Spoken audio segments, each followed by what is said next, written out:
Assalamualaikum warahmatullahi wabarakatuh ya. Dengan Reza di sini, saya diberi kesempatan untuk ngisi konten di Marisinau. Jadi untuk topik kali ini kita akan membahas mengenai suatu platform yang sangat bermanfaat ya untuk pembelajaran coding, yaitu Scratch. Nah, sebagai seorang software engineer atau programmer, kita biasanya melakukan coding, yaitu melakukan scripting ya, lebih tepatnya mengetikkan suatu kode-kode gitu ya, sesuai dengan bahasa pemrogramannya masing-masing. Namun dengan platform ini, ya dengan Scratch ini kita tidak butuh lagi ya, atau belum membutuhkan ya scripting, tapi kita bisa melakukan coding dengan memanfaatkan suatu diagram blok. Jadi semacam kayak perintah-perintah yang dapat kita susun sesuai dengan algoritma yang diinginkan gitu ya. Baik, Bapak Ibu sekalian, kita di sini agendanya ya belajar bareng terkait platform ini ya, Scratch, seperti yang ada di layar Bapak Ibu sekalian. Nah, ini adalah tampilan awal dari Scratch ya.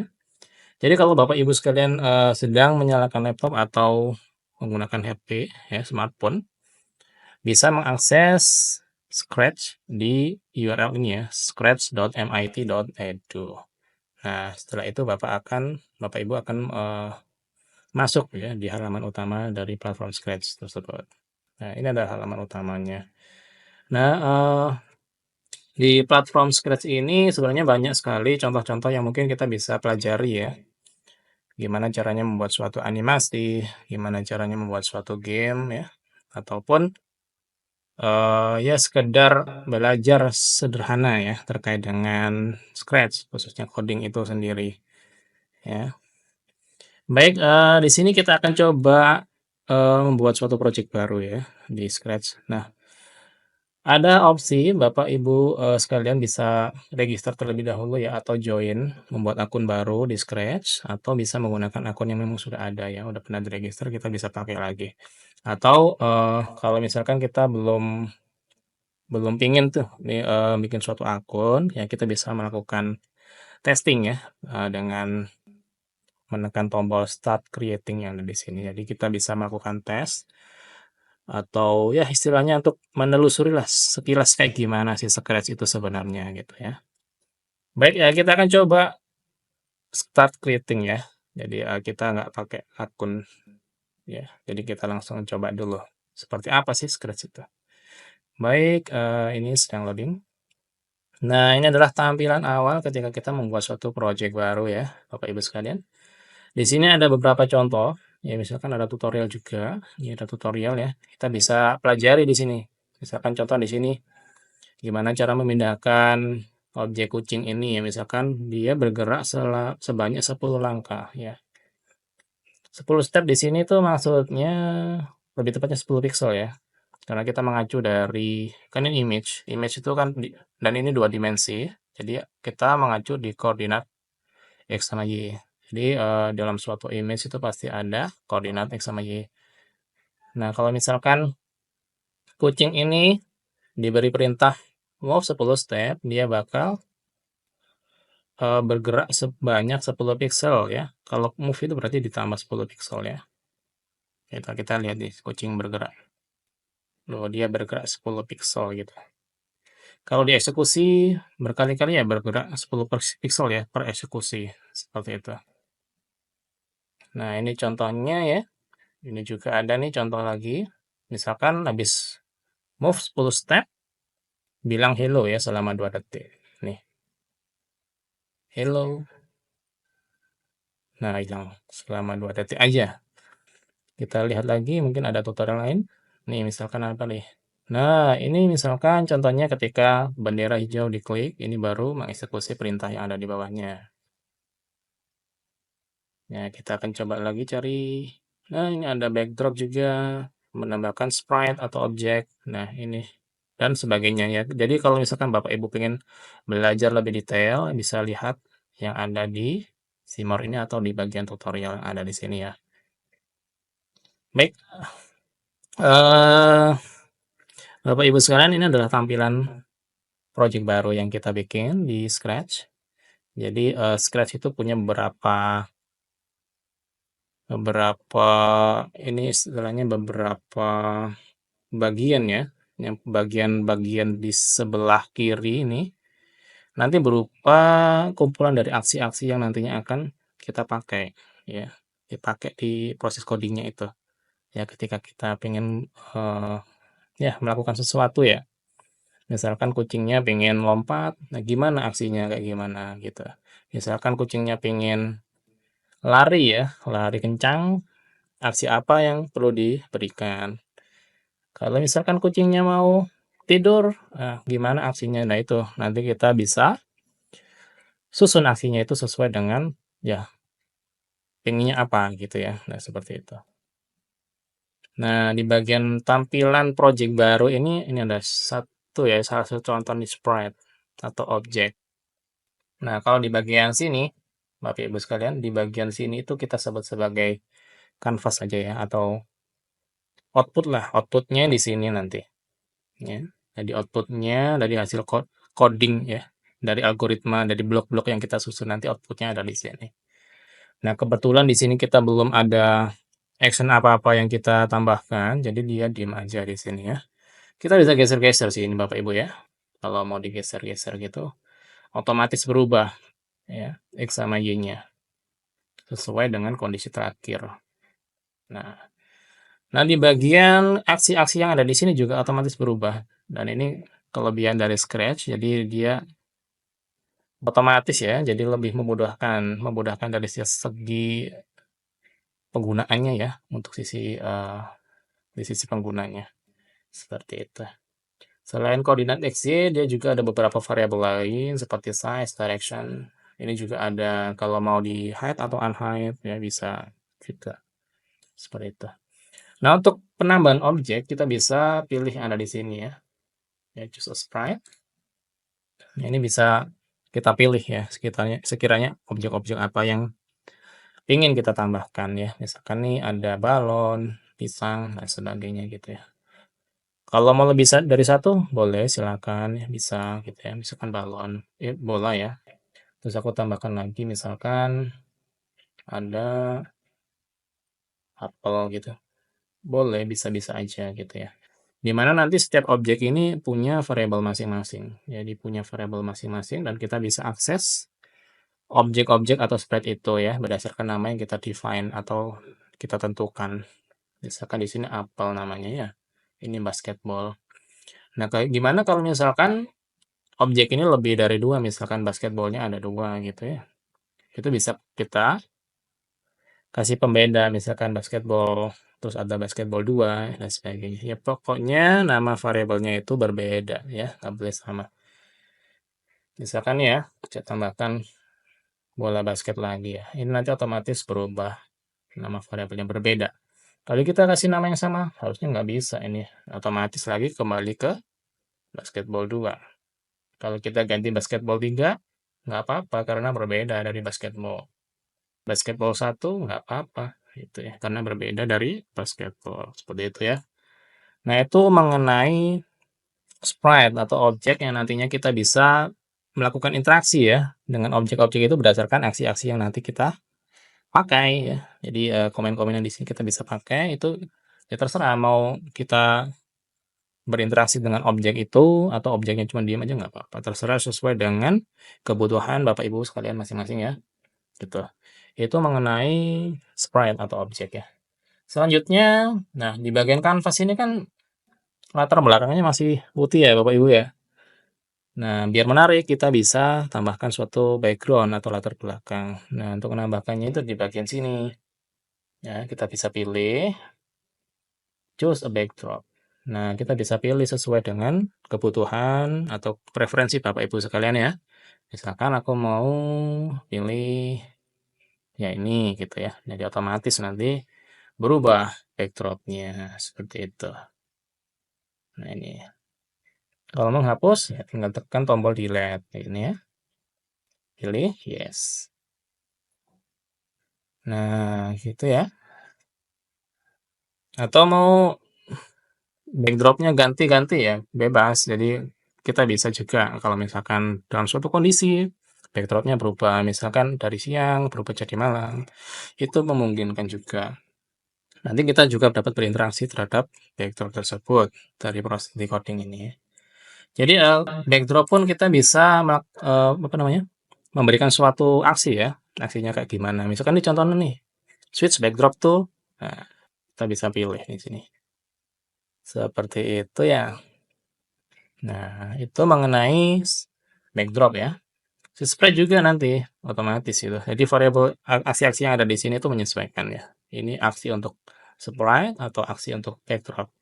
Ya misalkan ini setelah saya pencet spread, aksinya kayak gini nih. Nah, kayak ada move, turn dan sebagainya ya. Tapi kalau saya pencet backdrop, harusnya berubah sih. Jadi motion ini nggak punya ya. Yaitu yang backdrop itu nggak ada motion. Jadi dia nggak bisa dipindah. Berbeda dengan sprite atau objek. Nah, backdrop itu fix ya. Dia nggak punya value yang kayak gini. Jadi maksudnya value-nya fix. Ya, X ya tetap di sini, Y tetap di sini. Ukurannya tetap, ya, direction-nya tetap. Direction di sini tuh maksudnya arahnya. Dia mau ngarah kemana gitu ya. Contohnya di sini. Ini kan backdrop kan nggak punya direction ya. Kalau untuk sprite ini punya. Contohnya gini nih direction-nya. Dia mau hadap kemana. Nah, ini rotasi ini contohnya. Jika direction-nya rotasi. Nah, kalau direction-nya itu bukan rotasi, tapi ngeflip, apa istilahnya ngeflip itu berlawanan ya. Itu kita pilih yang di sini ya, misalkan ya. Nah, jadi berlawanan ya, hadapnya itu. Nah, seperti itu. Nah, contohnya seperti itu ya. Oke, baik setelah kita membahas mengenai sprite dan backdrop, selanjutnya kita akan membahas singkat ya mengenai aksi-aksi apa aja sih yang kita bisa pakai dalam proses coding ini di Scratch. Nah, ini banyak sekali ya sebenarnya untuk aksi-aksinya. Dan ini cukup lengkap ya untuk membuat animasi ataupun buat suatu game itu udah cukup lengkap sih ini menurut saya sih. Jadi emang sangat tepat, emang digunakan untuk pembelajaran ya, khususnya bagi para peserta didik ya, dari sekolah dasar maupun SMP, SMA maupun SMK ya. Seperti itu ya. Oke, baik. Kita bisa mulai dari atas ya. Jadi action-action yang ada di sini tuh sudah dikategorikan berdasarkan kategori seperti ini nih. Contohnya ada motion, looks, sound, event, control dan sebagainya. Nah, ini sudah dikategorikan dan juga berbeda ya warnanya. Per kategori ini kayaknya cukup menarik ya, apalagi digunakan untuk proses pembelajaran ya untuk anak-anak ya. Oke. Nah, kita akan coba kupas dulu ya, aksi-aksinya itu seperti apa, kita bahas ya. Yang pertama, move 10 step ini harusnya dia akan bergerak ya, bergerak sesuai direction-nya. Kalau misalkan direction-nya dia menghadap ke kanan, berarti dia akan move ke kanan ya, sebanyak 10 steps. Steps di sini 10 pixel ya, 10 pixel ya. Kalau kita melakukan pemrograman desain graph, bukan ya,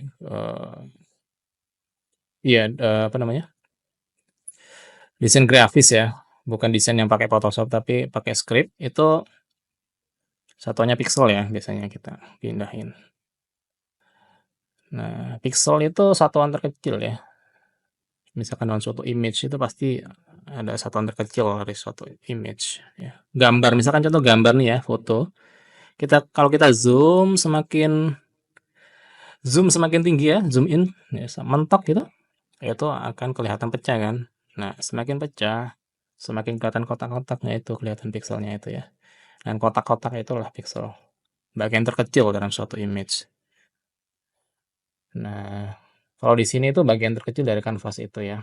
Misalkan nih, saya geserkan gini kelihatan smooth ya ketika saya geser. Tapi kalau kita zoom in atau zoom sangat maksimal ya mentok, ini sebenarnya pecah-pecah sih ini ya, pecah-pecah. Cuman karena ini gambarnya kecil ya, gambarnya maksudnya nggak di zoom in ya, jadi kelihatannya sih smooth-smooth aja ya. Tapi kalau kita zoom maksimal, sehingga kelihatan kotak-kotak itu, kelihatan sih pergerakannya. Jadi pergerakannya itu per kotak ya, tek tek tek tek gitu. Cuman karena kita gerakin pakai mouse ya, jadi dia gerakannya harusnya lebih dari 1 pixel ya, pergerakan itu. Jadi kelihatannya itu di mata itu ya semut-semut aja ya. Baik, di aksi selanjutnya ini turn berapa derajat ya, misalkan 15 derajat ya. Ini turn right ya, turn left. Ya, seperti ini berputar ke kanan, berputar ke kiri. Kita akan coba ya. Kita coba ya di sini apakah bisa gitu. Tapi kita kasih ini dulu ya. Semacam kayak operator. Bukan operator. Ini event. Jadi ketika benderanya diklik dia ngapain gitu. Dia turn 15 derajat. Kita coba ya. Klik. Tuh, dia akan bergerak ke kanan 15 derajat ya. Kita hapus dulu ya. Kalau kita ini pakai yang ke kiri, rotasi ke kiri, harusnya dia akan balik lagi tuh ke 90 derajat. Nah, 90 derajat ya. Seperti itu ya, Bapak Ibu sekalian. Selanjutnya untuk aksi go to. Nah, go to dia akan berpindah ya. Nah, ini posisinya kita bisa pilih, ada posisi random atau posisi sesuai pointer. Nah, misalkan kita klik di sini, ternyata pointer di sini. Misalkan kalau kita pilih yang mouse pointer, dia akan ke situ, mengarah. Kita akan coba ya. Cukup menarik ini sepertinya. Kita pilih yang mouse pointer ya. Klik. Langsung menuju ke mouse pointer ya Bapak Ibu sekalian ya. Luar biasa sekali. Sangat menarik sekali ini platformnya. Jadi untuk anak-anak itu pasti senang ini untuk belajar bareng ini terkait coding. Nah, ini juga ada go to XY ya. Kita bisa juga set ya, misalkan kita pengennya dia ada di posisi ya, awalnya kan dia di posisi itu ya. Kita pengennya posisi berapa ya? 60 gitu. Jadi nanti pasti akan geser ke sana sebanyak berapa 40 pixel ya, kita coba. Nah, seperti itu. Oke. Untuk glide. Nah, kalau goto tadi kan cepet ya, langsung pindah gitu aja. Kalau glide ini meluncur ya, Bapak Ibu sekalian, berbeda ini. Nih, kita akan coba glide ya. Tadi kan ini kan posisi X-nya kan ini ya. Kita akan coba meluncur di posisi berapa ya? 40 gitu. Nah, kalau pakai goto dia langsung pindah tanpa ada animasi gitu ya. Jadi seperti ini nih. Tapi kalau pakai glide itu nanti ada semacam kayak animasi. Meluncur gitu Bapak Ibu ya. Kita akan coba ya. Go. Nah, seperti itu ya Bapak Ibu. Jadi dia akan meluncur selama 1 detik ya. Jadi dia selama 1 detik dia akan meluncur. Jadi dari posisi awal sampai posisi akhir. Posisi awalnya tadi kan di sini ya, misalkan 195 minus ya, minus 195. Terus posisi akhirnya di 40. X-nya ya, value X-nya, koordinat X-nya ya. Kita akan coba ya, selama 1 detik. Tapi kalau misalkan diperpanjang semakin lama nih, misalkan selama 5 detik gitu ya, dia akan semakin lama ya bergesernya. Coba. Nah, seperti itu Bapak Ibu sekalian. Cukup menarik kan? Ya. Ya, seperti itu ya. Ya. Ini juga nih, ada point and direction. Nah, point and direction ini kita bisa mengatur arahnya dari suatu objek ini nih. Misalkan dia berarah ke kanan ya. Kita bisa pilih nih. Misalkan kalau kita ubah tiba-tiba belok ke kiri gitu. Kita pilih yang flip ini Bapak Ibu sekalian. Terus kita pilih yang minus ya. Karena kan kalau ke kiri itu harusnya minus. Atau Bapak Ibu bisa pakai yang ini aja. Tampilan ini ya, digeser gini atau kalau misalkan lebih enak ya daripada langsung ngetik ya. Nah, misalkan gini nih. Nah, ini akan aku klik. Nanti harusnya otomatis menghadap ke kiri ketika ini saya klik. Ya, kita akan coba ya Bapak Ibu ya. 1, 2, 3. Nah, seperti itu. Cukup menarik kan? Oke, kita akan lanjut. Nah, ini juga ada point toward. Ini juga ya. Sesuai dengan mouse pointer. Terus ini change X by 10. Kalau nilainya, oh ya, di sini tadi kan ada nilai ya yang kita masukkan, nilainya berupa desimal, bisa bilangan float ya, atau ya koma-koma gitu bisa. Jadi kalau misalkan bilangan positif, itu akan menambah. Kalau contohnya nih Cing X berarti X-nya itu akan ditambah 10. Kalau negatif, berarti dikurangin, ya, gitu ya. Kita akan coba ya Bapak Ibu ya. Kita akan coba, oke bentar ya, saya akan coba balikin nih arahnya ke 90 derajat, oke ya. Nah, kita akan coba 40 aja biar kelihatan ya, misalkan di sini ya. Jadi nanti akan nambah 40 ke sini. Kita akan coba ya. 1, 2, 3 klik. Nah, 40. Kurang kelihatan ya. Kita akan tambah 100 aja gimana? Kita ulangi ya. 1, 2, 3. Nah, udah 100. Selanjutnya kita akan coba ganti minus. Nah, kalau plus kan ditambah ya. Tapi kalau minus akan dikurangin.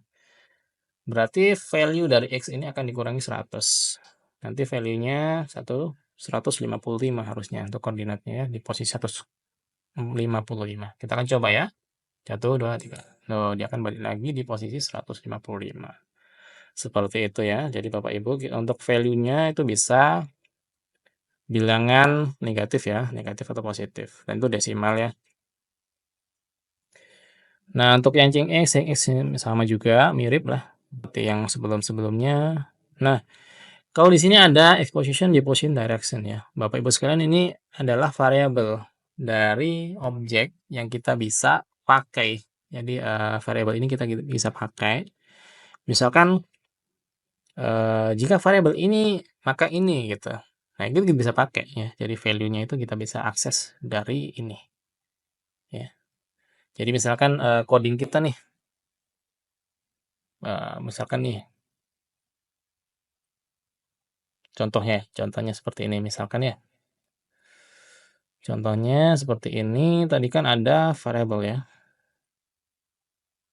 Nah, saya akan tambah set y, maaf. Set y ya. Saya akan tambah jadi 60. Nah, nanti y-nya itu harusnya naik ya. Naik ya, ini harusnya 60. Set y itu y position. Jadi posisi y-nya sekarang, posisi y sekarang kan min 76, min 79 ya, ditambah 60 berarti nanti harusnya min 19. Ya, kita akan coba ya. Bismillah, 1, 2, 3. Nah, min 19. Gitu. Jadi semacam inilah contoh penerapan dari variabel-variabel yang ada di sini. Kita bisa akses ya. Seperti itu Bapak Ibu sekalian. Oke. Selanjutnya nih ada kategori looks. Ini ada contohnya di say hello selama 2 detik. Kita coba ya. Hello selama 2 detik. Oke, benar. Seperti itu. Say hello aja ya, selamanya nih. Kalau say hello aja ini selamanya. Think ya sama juga lah seperti yang sebelumnya. Nah, ini ada juga nih Bapak Ibu ya. Kalau misalkan kucing ini punya animasi nih, punya animasi ya. Contohnya kita coba kostum di sini Bapak Ibu ya. Nah, ini kebetulan kan ada animasi nih kalau misalkan kita pindah-pindah image-nya ini kan seakan-akan ada semacam animasi gitu ya Bapak Ibu ya. Nah, ini kita bisa memanfaatkan switch kostum ini Bapak Ibu sekalian. Ya, kostum 2 atau kostum 1 ya gitu. Atau kita bisa pakai yang next custom ini. Jadi kita nggak peduli harus ke kostum mana gitu ya. Jadi selama dia mengeksekusi ini akan berubah customnya. Kita coba ya Bapak Ibu ya. Klik satu, klik lagi, klik lagi, klik lagi. Nah, seperti itu. Jadi selama ini dieksekusi, dia akan pindah atau switch ke custom yang lain. Ke custom yang lain itu yang ini maksudnya. Jadi misalkan contohnya di sini ada 2 custom ya, 2 gambar ya. Jadi custom 1 dan custom 2. Jadi kalau misalkan si awalnya itu adalah custom 1, ketika dieksekusi next custom yang ini, dia akan berpindah ke custom 2. Nah, setelah dieksekusi lagi next custom, dia akan berpindah lagi di custom 1. Seperti itu seterusnya. Dan itu dieksekusi secara urut ya Bapak Ibu sekalian. Jadi gimana kalau misalkan lebih dari 2 ya, misalkan ada 5 gitu, berarti dia akan diurutin ya dari custom 1, custom 2, terus custom 3, 4, 5, dan seterusnya gitu ya. Dari 5 balik lagi ke 1, dan seterusnya seperti itu. Baik, kita lanjut. Nah, untuk backdrop juga berlaku, jadi kita bisa ganti backdrop ya. Tadi ada berapa backdrop ya Bapak Ibu ya? Ada 1. Oke, kita tambahkan ya 1 lagi mungkin ini misalnya. Nah, kita juga bisa pilih nih, next backdrop. Nanti akan gonta-ganti. Klik, klik, klik, klik. Nah, seperti itu ya Bapak Ibu ya. Cukup menarik kan ya? Jadi anak-anak pasti senang nih untuk belajar coding ya. Kalau dengan tampilan se-funny ini ya, sangat-sangat menyenangkan sekali. Kita lanjut di aksi selanjutnya ya Bapak Ibu ya.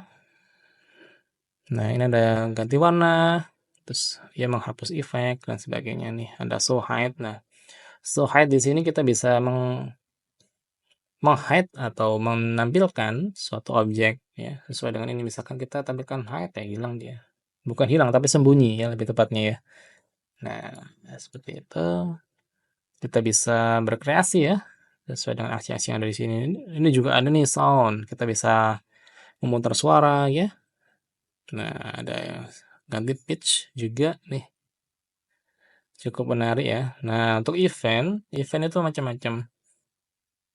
Ada event yang kita klik bendera hijau, ada juga yang dari keyboard nih, ada juga nih tersedia beberapa tombol yang kita bisa pakai ya sebagai input ya. Jadi misalkan contohnya nih, ketika tombol keyboard spasi ditekan, dia melakukan apa gitu ya. Misalkan nih, aku pilih next backdrop. Saya akan coba play dulu ya. Nah, nggak perlu play itu udah otomatis ya. Nah, ini saya tekan tombol keyboard ya Bapak Ibu sekalian ya, tombol spasi. Nah, seperti yang saya lakukan ini. Nah, seperti itulah ya Bapak Ibu ya. Selanjutnya, nah ini ada broadcast dan receive. Nah, sebenarnya ini lebih ke messaging ya. Ini sistem messaging sebenarnya ya. Kalau kita biasa berkutat di distribute system ya, kalau misalkan sebagai programmer kan biasanya mengalami hal semacam itu ya, gimana menghandle banyak service ya. Suatu message itu bisa nyampe di service lain itu kita bisa pakai messaging ya, messaging queue. Nah, ini salah satu contoh penerapan di Scratch juga dan ini support luar biasa sekali. Jadi ini sepertinya nanti kita bisa gunakan untuk komunikasi antar objek ya.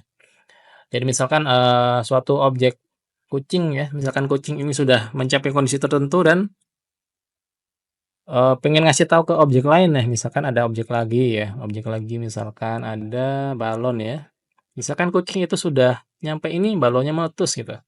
Nah, gitu kita bisa ngasih kabar ke balon ya. Jadi, kucing sudah sampai kondisi ini. Maka dia akan nge-broadcast message ya, misalkan message-nya apa gitu. Nah, nanti di bagian balon dia akan jika mendapatkan message apa gitu ya, sesuai dengan ini formatnya. Misalkan kucing ketika udah mencapai suatu kondisi, dia bakal ngirim perintah, "Aku sudah selesai," gitu ya. Nah, di bagian balon, ketika saya menerima, "Aku sudah selesai," maka ngapain. Nah, seperti itulah contoh penerapannya ya, men-trigger sesuatu hal dari sesuatu. Nah, kita lanjut ya Bapak Ibu sekalian. Ini ada kontrol ya. Ini, wait 1 detik. Nah, kita juga bisa menunggu ya dalam suatu proses ini kita bisa tambahkan suatu delay atau waktu tunggu ya. Kalau di sini contohnya 1 detik. Nah, untuk value-nya itu bisa kita jadikan desimal ya. Misalkan kita pengennya lebih cepat nih, 1 detik kelamaan gitu. Misalkan pengennya berapa milisecond ya? 0,1 ya, 0,1 detik ya misalkan. Kita bisa pilih 0,1 second. Nah, 0,1 itu berapa? Ya, 0,1 itu 10 ya, 0,1 100 milisecond ya, mhm, oke, kan satuannya 1000 ya, per 1000.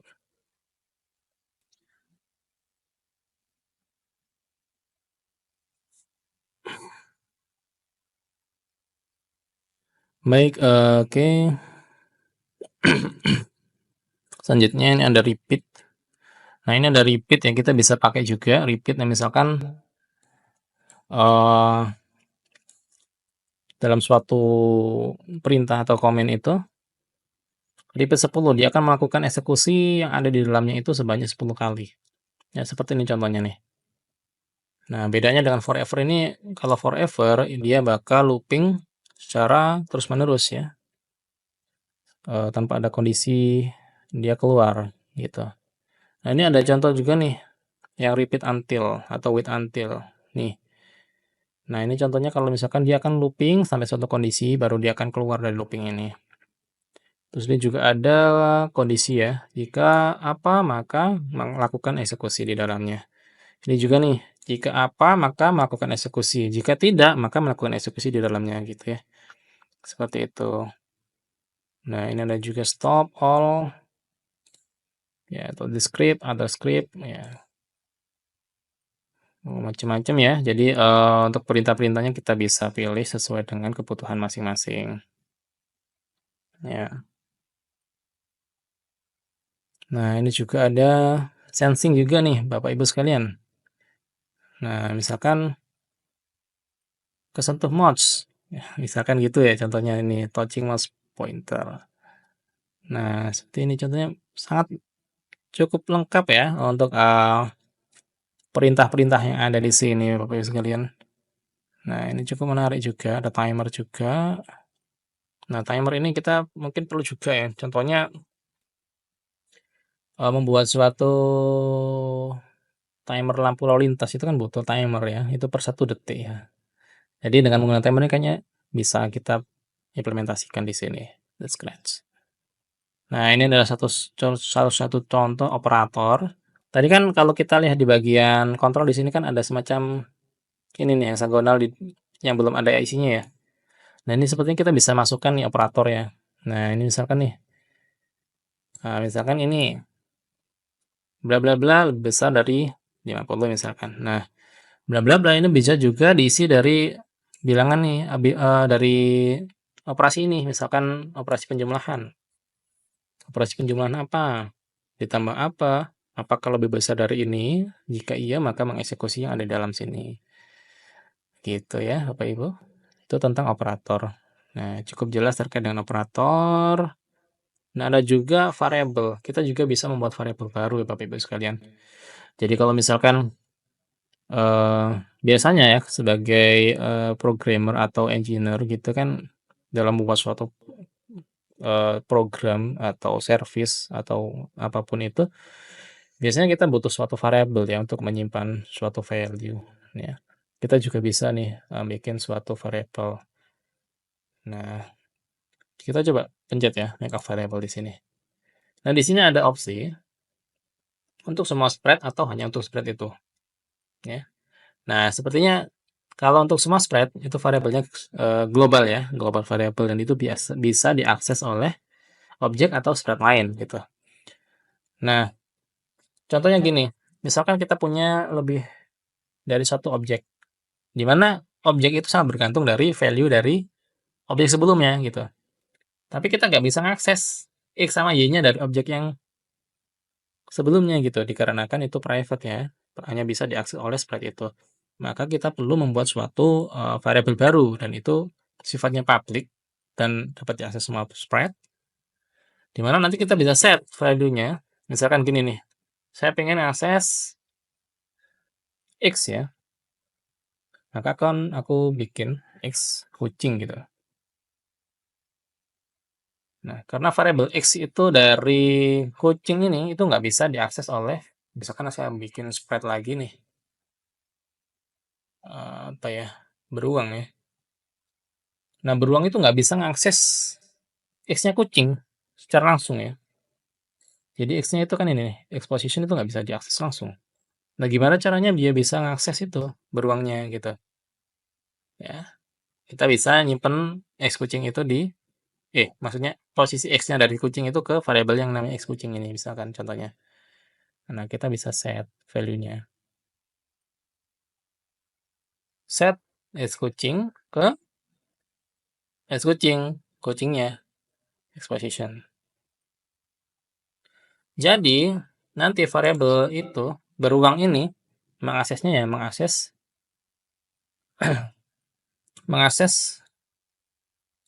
si X kucing ini. Nah, ini bisa diakses atau bisa tampilkan nih, tampilkan variabel X kucing gitu. Nih, akan coba ya, klik ya. Nah, X kucingnya 127. Sama dengan posisi X-nya dari kucing. Nah, ini ditampilkan sama beruang nih. 127 minusnya. Saya pindah ya. Saya klik lagi, harusnya udah berubah lagi. Minus 12. Sama dengan posisi X gitu. Jadi sekarang beruang bisa mengakses X-nya kucing gitu. Ya, misalkan ada interaksi antara beruang dan kucing. Nanti kalau misalkan kucingnya mendekat, beruangnya menjauh gitu. Nah, itu salah satu contoh penerapan variabel yang bersifat global ya, gitu. Seperti itu Bapak Ibu sekalian. Nah nah di sini juga ada nih Bapak Ibu sekalian, blok ya. Jadi kalau misalkan kita ada semacam kumpulan, perintah, kita bisa mempersingkat itu ya. Istilahnya di sini kita membuat suatu function baru ya. Jadi kalau kita membuat program itu kan butuh function ya, misalkan contoh simpelnya function untuk, mengirim email. Nah, mengirim email kan biasanya ada beberapa aksi-aksi gitu ya Bapak Ibu ya. Nah, kalau kita, apa namanya, definisi aksi-aksi itu terus-menerus kan, coding kita itu semakin, apa ya namanya, semakin banyak ya itunya ya, coding-nya ya, aksinya ya yang dipakai. Nah, untuk mempersingkat itu dan untuk biar mudah dibaca dari sisi programmer ataupun yang baru masuk terkait, apa ya, menganalisa terkait coding itu, nah kita bikin function aja biarin mudah untuk, di-read ya, dibaca gitu ya, dipahami. Nanti kalau kita mau ngirim email lagi, ya kita panggil function-nya aja. Jadi kita nggak perlu mengetikkan lagi aksi-aksinya gitu ya. Yaitu untuk mempersingkat juga waktu ya. Seperti itu Bapak Ibu sekalian. Nah, di sini kita sudah mempelajari bersama ya Bapak Ibu sekalian ya terkait dengan Scratch ini mengenai fundamentalnya Scratch ya. Jadi pengenalan awal tentang Scratch. Di pertemuan selanjutnya kita akan membahas lebih dalam ya bagaimana caranya kita membuat suatu animasi dengan Scratch ini atau membuat satu game dengan Scratch. Nanti saya akan coba membuat suatu tahapan ya terkait dengan pembahasan ini. Jadi untuk pertemuan kali ini kita membahas singkat saja terkait dengan Scratch ini, ya pengenalan awal. Nanti untuk lebih jelasnya akan saya bahas di video selanjutnya. Seperti itu Bapak Ibu sekalian. Terima kasih Bapak Ibu sekalian sudah menyempatkan hadir. Kita tutup dulu. Assalamualaikum warahmatullahi wabarakatuh. Salam guru hebat.